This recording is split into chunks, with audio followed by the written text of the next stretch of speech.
Welcome to the Sports Spectrum Podcast, where faith and sports collide. Here's your host, Jason Romano.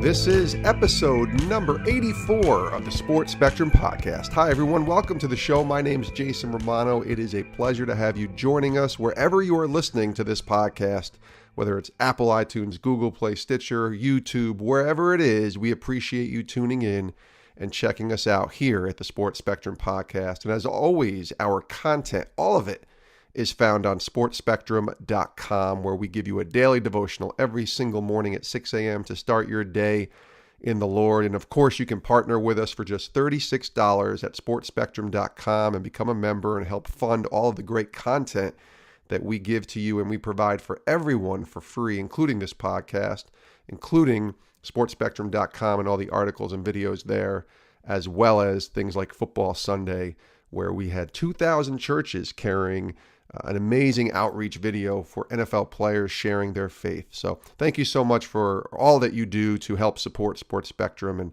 we're excited to see what takes place here in 2018. Lots of exciting things on the horizon. Today's guest, he is Greg Tonagel. He is the Indiana Wesleyan men's basketball coach. Now, Greg is the two-time NABC NAIA Division II National Coach of the Year. The man can coach.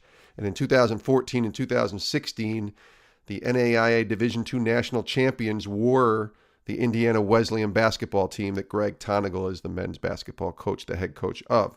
He's in his 13th season now. They're in the midst of another successful season. They're doing pretty well. And he was named the head coach of Indiana Wesleyan in 2005 at the age of 25. I mean, that is so young to become the head coach of a team and leading men that aren't much younger than yourself. And he's not only done well, he has excelled as a coach with all of those accolades that I just mentioned, National Coach of the Year and National Championships.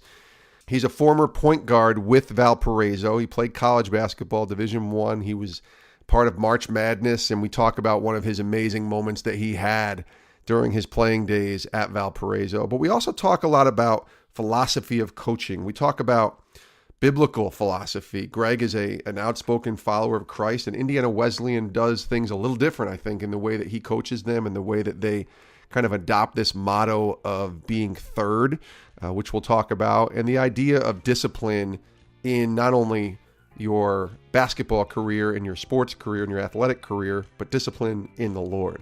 So this is a fun conversation. We also talk a lot about Indiana basketball and just the tradition that exists in Indiana, the Hoosier State. So without further ado, let's get right to it. Here he is, episode number 84 of the podcast, Indiana Wesleyan men's basketball coach, Greg Tonagel.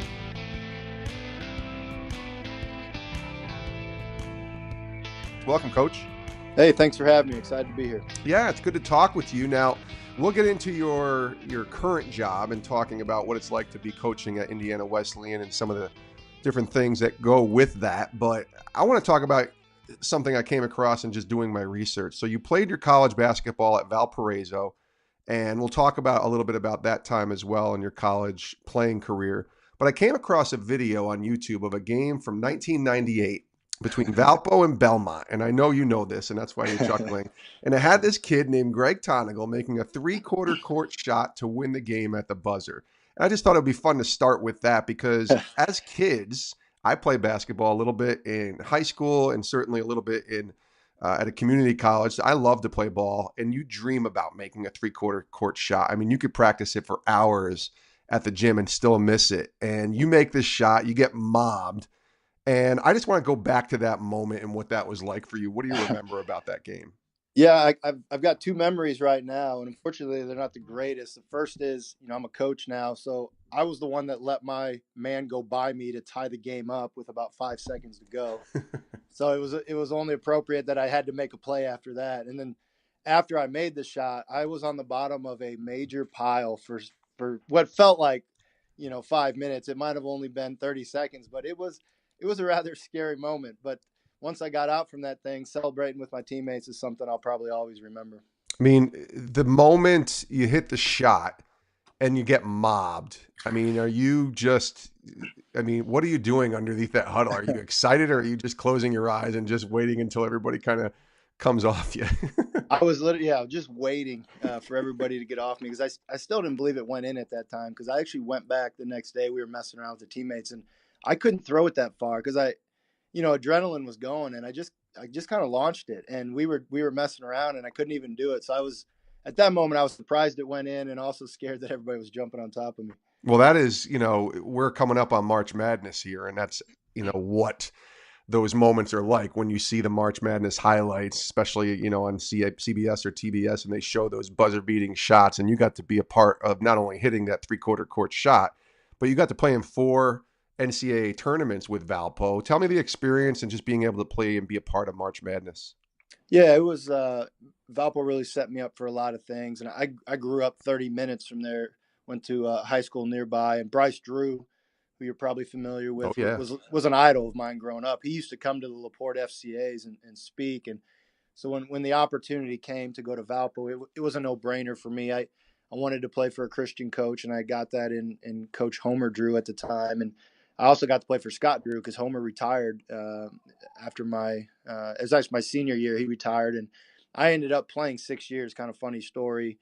I had ACL surgery and had multiple knee surgeries after that, and I had 2 medical red shirts.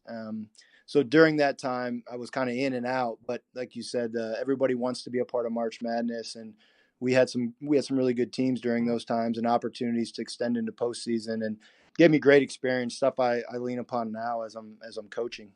And we'll talk about your coaching career. I want to get to the idea of why you went into coaching. You were one of the more younger coaches to become a head coach in any level of college basketball. You were just 25, but you said you wanted to play for a Christian coach, and it was Homer Drew and then Bryce, obviously, or I'm sorry, Scott Drew. Tell me about just what you learned from Coach Homer Drew, and just not only from basketball but for life. Yeah, when I was going through the recruiting process, there was something different about Coach Drew and his approach and the Valpo family, and that drew me there because like I said, I wanted to be under a leader who was going to stretch me and grow me in more ways than just basketball, and he gave me that opportunity, at Valpo, and at the same time, Bryce was around a lot too, and I got to spend some time with Bryce, and he was an elite player, but he was just a godly man. And at that time, I really, really looked up to him. And so he would come around. In fact, that my freshman year was the NBA lockout. So he was around most of that year, which was pretty formative for me coming in as a freshman into college and having a guy I could look up to and pick his brain about certain things. What about from faith perspective for you? When did that kind of take shape? When did God start to become a big part of your life?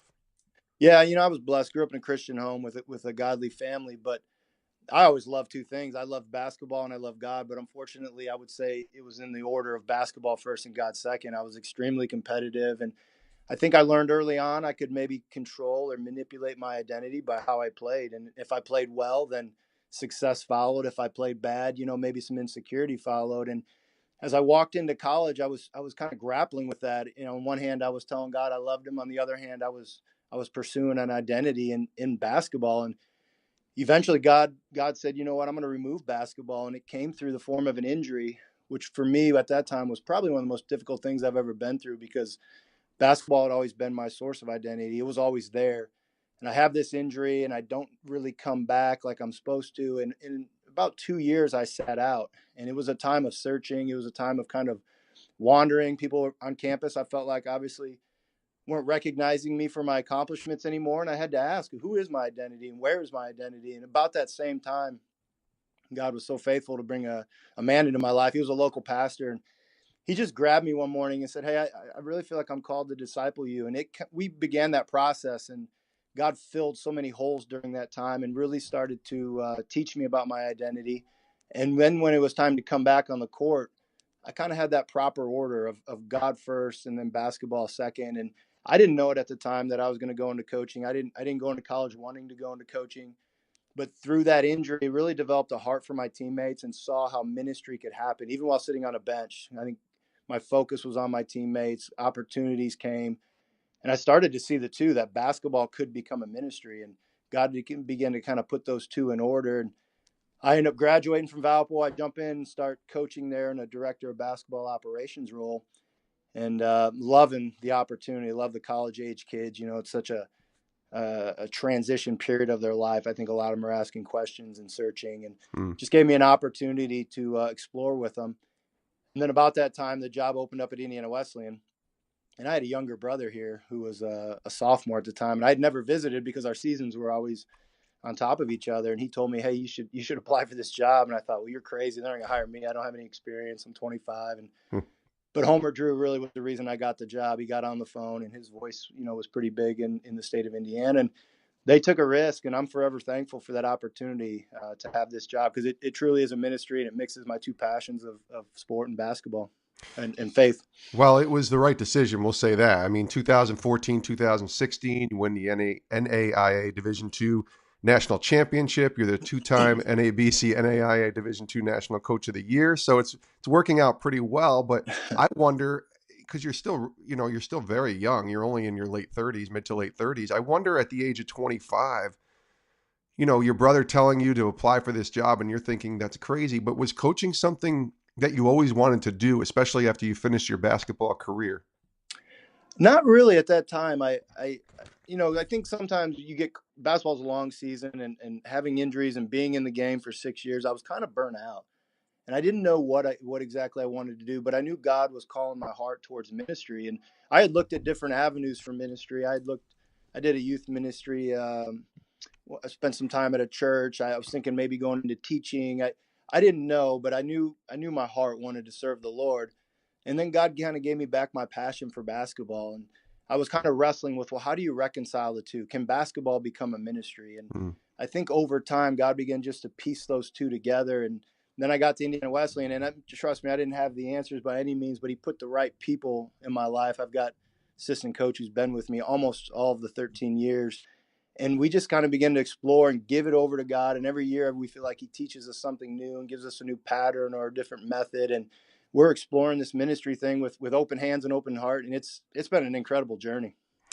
We're talking to Greg Tonagel here on the Sports Spectrum podcast, Indiana Wesleyan men's basketball coach. And coach, we've all seen the movie Hoosiers. It's one of my favorite movies of all time. I actually shared moments in my own book about the movie and how it's impacted my life. And we all sort of have this glimpse into small town America, Indiana basketball, the Hoosier tradition, right? Tell us about being a part of that, growing up in Indiana as a basketball junkie. Yeah, so I grew up on a dairy farm in Indiana, and we had a court in our barn, and it was Hoosiers nostalgia. What we would do after milking cows is we'd get all our work done. My dad would send me up to the loft, and he'd say, "Sweep the floor so we can play some barn ball." And it'd be the middle of winter, and we'd be in shorts and t-shirts because you had the hay up on the loft, which would insulate, but then you had all the cows underneath, and the heat would rise. And we would play hours and hours of barn ball. And it really represented Indiana because that's what we did, weekends, nights. And then our town was somewhat of a small town, and it had a great following. And in 1997, which was the last single class state tournament in Indiana, people were bidding farewell to what they remembered as Hoosier hysteria. Our team happened to make it to the state finals that year, and it was down in the old Hoosier Dome where the Colts used to play. Sure.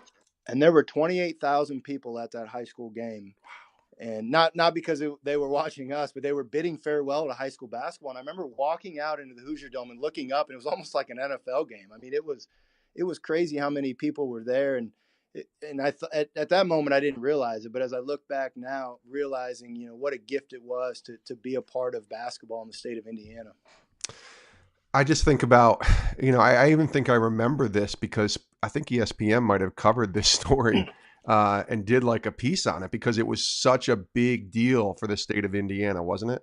Yeah, now that you say that, ESPN came to our school and interviewed my older brother, and he talked about shooting in the barn and talked about, our run, because we were 3.5 hours from Indianapolis, and we had over 5,000 people drive down to watch this game. And it just meant a lot as you saw your community gather behind. I mean, that's what you did in Indiana on Friday night is you went to basketball games, and that's what makes it so special. Well, it reminds me of the movie Hoosiers. It really does. There's that moment when the coach brings the tape measure out and measures the tape to tell the kids, hey, this is 10 feet, just like our gym back at Hickory.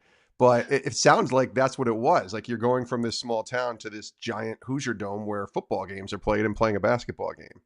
It really was. And in fact, a buddy of mine and myself on the way down, we listened to the audio of Hoosiers in the car. That's great. And when we got there, our coach kind of played it out and measured the rim. So you're definitely right. I want to talk about your faith. I know you already talked about growing up, and obviously I've mentioned a few times how important your faith in Christ is. I wonder now, as a coach in Indiana Wesleyan, and being able to look at your job as a ministry. Not many coaches can talk like that. Not many people can say that college basketball, being viewed as a ministry. And I know the word discipleship is so important for you in the way that you coach your kids. So talk about what that means as far as your philosophy as a coach and incorporating discipleship into it. Yeah, definitely. I mean, I think obviously coaches have great power, especially in the state of Indiana. They're often leaders, not only in the school, but they're leaders in their community, and they have youth that look up to them. And so there's a great responsibility I think we have. And it's not always easy. And I think early on, I mean, I ran into a lot of where my heart was focused on winning more than it was on the love of God. And thankfully, like I said, I've had great assistant coaches and the right people to help shape and form me throughout this process, because it's easy to seek winning and success, in sports, because that's what it offers us. And out of that comes identity. But when we can truly focus our hearts on what God desires for our lives and then steward our gifts towards the benefit of others, I not only think we're more happy, we have more fulfillment, but we also have more success. And so much of our program is turning towards that discipleship model of how do we take our guys throughout a season of basketball and how do we journey life with them? One thing we always say is that discipleship is better caught than taught. And so it's not about just sitting in front of our guys and talking to them and giving them information, but it's about walking through life with them and processing what is going on, how is God speaking, and joining them in that journey. I mean, I think to me, the greatest thing coaching offers me is it's a transformation. Every year I look back and I can identify the year of coaching by the way it transformed me. And as a leader, if I'm the one being transformed, those who follow me can't help but, I think, experience the same thing. And so that to me is the joy in coaching. There's a motto on your website that says, if you want to be first, find a way to be third. Explain that to our audience, what it means to be third. Yeah, so our program's philosophy is built around the idea of I am third, which is God first, others second, yourself third, which seems rather simple, but yet it's the complete opposite of the way our world works. I mean, the world is based upon a me first mentality. It's really the focus of our age. And one thing we know from scripture is that the DNA of sin is selfishness. It's a self orientation towards what do I want? What do I need? And especially when you get on a team, if everybody's looking at what they need, the team can't become who they're supposed to become. And so we've got this saying, if you want to be first, first find a way to be third. And it's really about, if you first pursue God and then you pursue other people, eventually God will give you what you need and what you want. And so that's the I'm third philosophy. And so much of what we do, not only from a spiritual standpoint, from a basketball standpoint, I mean, there's so many paradoxes in basketball that fit this. If you give it up, you will get the ball back. On a fast break, we teach that all the time. If you give it up, you're the guy that gets it back. And It's the same way in life. If you look out for what your teammate needs, he's going to then look out for what you need. And so we're just trying to join what Jesus has already talked about. I mean, it's his idea, right? We didn't make up I am third. It's his life. I mean, he lived in radical obedience to God, and he lived with selfless love towards other people. And so I think the challenge for us is how do we take that and apply that to a basketball program? And that's a lot of fun. Now, I read you're going through seminary right now, as well as coaching one of the most successful programs in college basketball, right? So how has seminary helped you along in your journey, even as a head coach? It's been incredible. It's really expanded my head in ways I never thought was possible. But even more than that, it's just enlarged my heart. And what happened was, after we won a national championship in 2016, we saw God move, and we saw him move in a powerful way. He really spoke to our team down the stretch, and we grew in this area of prayer. And then season ended, and you come off this high, and I was asking, well, what's next? How do I keep this momentum going? And I literally walked across campus, because we now have a seminary. It's called Wesley Seminary. And I just said, hey, is there a class I can take? I'm just coming out of this period of growth, and I don't want it to stop. And the guy who was running the seminary said, "Why don't you take the whole thing?" He said, "You can get this degree." I said, "I don't need another degree." He said, "Yeah, but you never know. It could be really beneficial." So I decided, hey, I'll jump into this thing. And it's been really neat. It's been 2 years of just challenging me and really growing me. And it's given me so many tools that I can take to my team. That's probably been one of the neatest things, that they let me tweak every assignment. So instead of, hey, take this to your congregation, take this to your people, it's take this to your team. And taking it to our guys and saying, hey, here's something we're talking about, we're learning. What do you guys think? And I hope it never stops. I'm going to graduate this summer, and we'll be asking the question, I guess, what's next. But I would encourage any coach, just continue to learn, continue to be stretched, because it's like somebody opened a door and said, hey, here's a whole nother, the gospel's so rich and so deep, and here's another way to explore and process this for whatever you're doing, whether it's in business or whether it's in sports. I think God's always asking us to apply those things. I wonder if there's a story you could share, Coach, about a player. You don't even have to name names or anything like that, but just somebody who maybe either wasn't strong in their faith, wasn't a Christian at all, or was struggling, and you were able to kind of see God do an amazing work in their life, whether it was during a small part of their season or even throughout a couple of years. Is there a story you can share of one of your kids? Yeah. It's probably the hard part is finding which one to share. It's fair. Yeah. I think of one. I got one of my coaches on my staff now who is now coaching and mentoring. And when he came in years ago to the program, he was not in a position to do that. And he was in a rough place in life. And some of it was because of his background. And I think at that time, learning how to give a guy some grace so that he could grow into the person that, God wanted him to be, was something I really learned. But he came in and had a rough start. He was probably doing things he shouldn't have been doing off the court, but yet he stayed with it. And at some point it clicked, and I don't remember exactly what it was, whether it was teammates continuing to love him or whether it was maybe some discipline, but at some moment it really clicked for him. And he began to realize, who God was in his life and how he could put him first. Well, the story unfolds. We do a father-son retreat every year. It's become one of my favorite events, where we just pack up with our dads for a weekend, and we just tell them, hey, look, we just want to create an experience that someday we'll look back on and say, man, that was an awesome weekend. And the reality is, a lot of our players end up ministering to their dads on these trips, because the players are living in community. Excuse me. And they're growing, and a lot of neat things are happening. And it's a weekend where they get to share that with their dads. Well, this kid's dad, wasn't necessarily following the Lord at the time, or even bought in. And he told me, he said, look, my dad's not coming on this trip, so don't even bother asking him. And I said, well, why don't we just reach out and see, and let's pray about this. And I remember praying with him in my office, and he left, and he said, there's no way. Well, I ended up contacting the dad, and he was so excited that he could come. I think he was just looking for an opportunity to be with his son.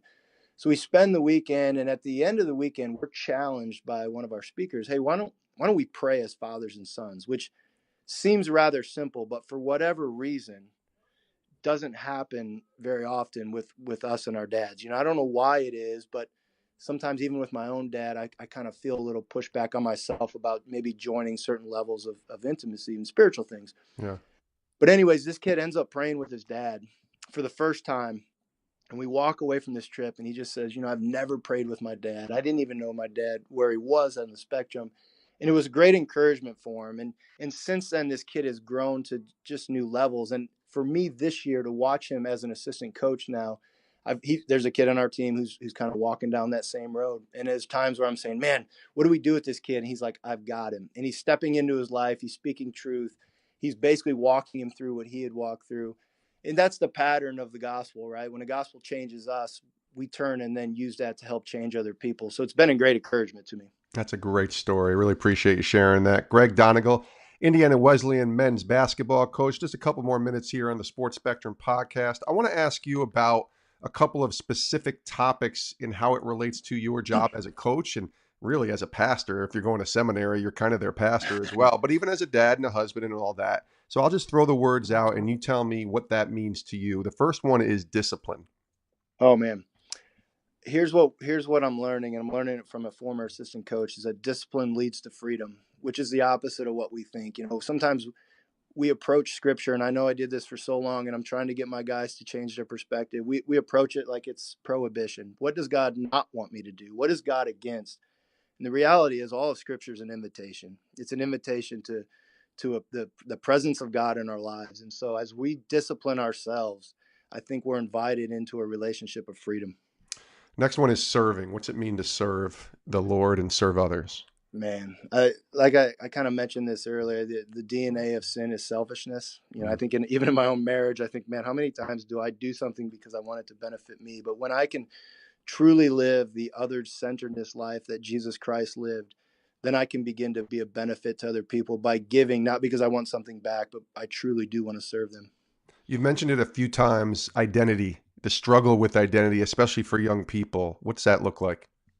Wow, that to me, that's one of the main battles, I think, in our culture, and especially in sports, because sports offer us an identity so easily. We feel like we can manipulate that identity, but at the end of the day, our identity is found in the cross. And so the more we can center our lives around loving God, we realize that all of who we are has come from the cross, and he's made that possible for us. So whether we win or lose, we can let that go because he has purchased our identity for us.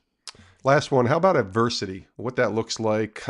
Sports brings adversity, period. Yeah. You're not going to win every game, right? So what does that look like, especially from your perspective as somebody who's won 2 national championships and had a lot of success? If it was my choice, I would avoid adversity, but God certainly brings it into our lives, and it has a purpose. And it's hard to see it when you're going through it, but it's easy to have the mentality of, God, quickly get me out of this. When in reality, God is saying, I'm doing this because I'm trying to do something in your life. And even our team this year, we went through a really rough patch early on in the season, lost 3 in a row. And I saw now that we're a month away from that, how formative that was for who we are as a team and where we're going. And I wouldn't trade it for anything now, but at the time, man, it was painful.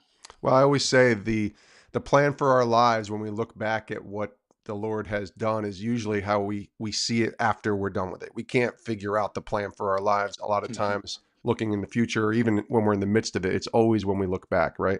Exactly. I wish hindsight's always 20/20, right? Absolutely, even with the Lord, right? We're talking to Greg Tonagel here, Indiana Wesleyan basketball coach. We appreciate your time, Coach. I just have one more question as we close up here, and I like to ask this to all of our guests, but it's more of the way I ask it to you will be a little different, because you've already kind of told me what you're learning from the Lord, especially when it came to discipline. But what is a life verse maybe that you can share that's really been on your heart lately, and how it applies to you and your everyday living, sort of a life Bible verse?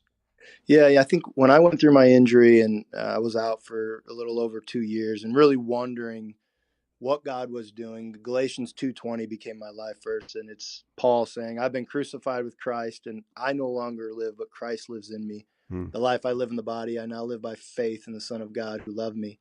And it's a reminder to me that the gospel daily calls me to die. And when I die, I actually live. And so I'm so thankful for the ways he's worked and continues to work through my failure, through my sin, and even through successes as I just lay it down and die to him. That's good stuff there. We appreciate you, Greg Tonagel, Indiana Wesleyan basketball coach. Thanks so much for joining us. Best wishes for the rest of this season and on the quest to try and win a 3rd NAIA Division II national championship. Thanks so much, Coach. Jason, thank you, and appreciate all you do. And we do thank Greg Tonagel, Indiana Wesleyan men's basketball coach, for joining us here on the Sports Spectrum podcast. We wish him nothing but the best for a successful rest of the season, 2017-2018 season, and we'll see if they can get another national championship, which they did in 2014 and 2016. Thank you so much for joining us. As always, you can reach us via Twitter at sports_spectrum. You can email us, jason@sportsspectrum.com. And if you like this episode, if you did, take a screenshot of the podcast that you're listening to, post it on Twitter, post it on Instagram, post it on Facebook. Let people know that you like this episode. Let people know that you like this podcast, and spread the word. That helps get the word out, and it definitely helps get awareness for the stories that we're trying to tell of sports and faith, and pointing people back to Christ and bringing Jesus back into the conversation.